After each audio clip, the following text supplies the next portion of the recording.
Hello বন্ধুরা, OBC সংক্রান্ত একটি নোটিশ দেওয়া হয়েছে যেখানে বলা হয়েছে আপনার ওবিসিটি এখন থেকে আর বৈধ থাকবে না যদি কিনা আপনি সঠিক সময়ে এনসিএল না নেন।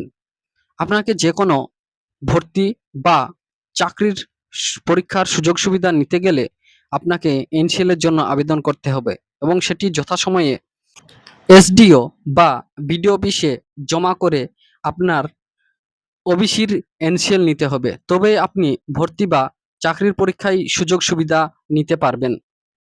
তার আগে আপনার ওবিসিটি সুরক্ষিত আছে কিনা বা আপনার ওবিসিটি আদৌ গ্রাহ্য হবে কিনা সেটা আপনি খুব সহজেই যাচাই করে নিতে পারবেন। চলুন দেখাই কিভাবে আপনার ওবিসিটি যাচাই করবেন।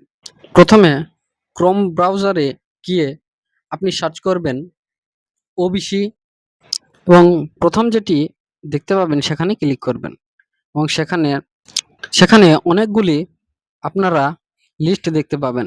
সেখানে ওবিসি যেখানে আছে সেখানে একবারে নিচের অপশানে ডাউনলোড অপশানে ক্লিক করবেন। ডাউনলোড সার্টিফিকেটে ক্লিক করার পরে আপনি আপনার ওবিসি সার্টিফিকেট নম্বরটি এখানে বসিয়ে দিবেন এবং আপনার নামটি সম্পূর্ণভাবে লিখে দিবেন। আমি আমার ওবিসি সার্টিফিকেট নম্বরটি আগেই কপি করে রেখেছিলাম, সেটি আমি এখানে বসিয়ে দিচ্ছি এবং আমি আমার নামটি এখানে লিখে দিচ্ছি। নামটি লেখার পর এখানে আমি ভেরিফাই অপশানে ক্লিক দেব। যদি আমার ওবিসিটি বৈধ হয় এখানে ভেরিফাই লেখাটি থাকবে। এখানে ভেরিফাই আমার লেখা আছে নামের পাশে, তার মানে আমার ওবিসিটি বৈধ।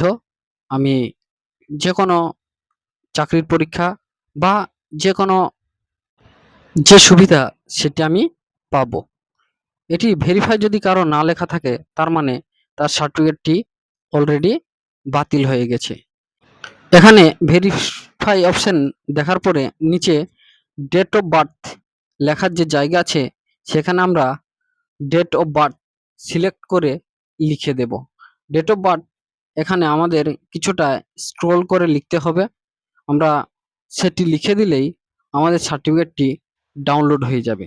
যদি আপনার সার্টিফিকেটটি বৈধ না হয় সেক্ষেত্রে আপনার সার্টিফিকেটটি ডাউনলোড হবে না এবং আপনার নামের পাশে কোনো ভেরিফাইড এটিও লেখা থাকবে না। এখানে আমি আমার জন্ম তারিখ বা ডেট অফ বার্থ বসিয়ে দিচ্ছি। বসিয়ে দেওয়ার পরে আমি ডাউনলোড অপশনে ক্লিক করলাম। ক্লিক করার সঙ্গে সঙ্গেই আমার ওবিসি সার্টিফিকেটটি ডাউনলোড হয়ে গেল। এই দেখুন আমার ওবিসি সার্টিফিকেটটি। আমি গত বছর মানে 2025 সালে আমার সার্টিফিকেটটি রিভ্যালিডেশন করেছিলাম। সেটা আমি সেপ্টেম্বর মাসের 19 তারিখে আমি পেয়েছিলাম আমার রিভ্যালিডেশন করার পরে। আমার ক্যাটাগরি শেরশাবাদিয়া, তাই আমার ক্যাটাগরিটি বাদ হয়ে যায়নি।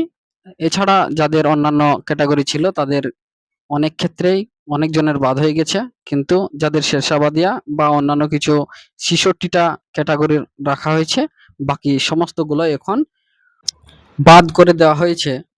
সেগুলা আবার পরে হয়তো এড হতেও পারে, নাও হতে পারে।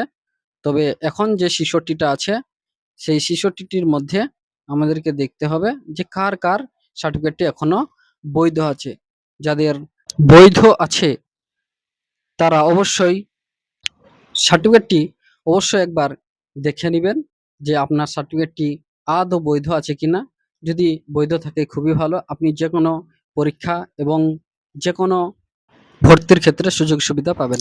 আশা করি সকলেই বুঝতে পেরেছেন। ভিডিওটি ভালো লেগে থাকলে লাইক, কমেন্ট, সাবস্ক্রাইব করে পাশে থাকবেন। ধন্যবাদ।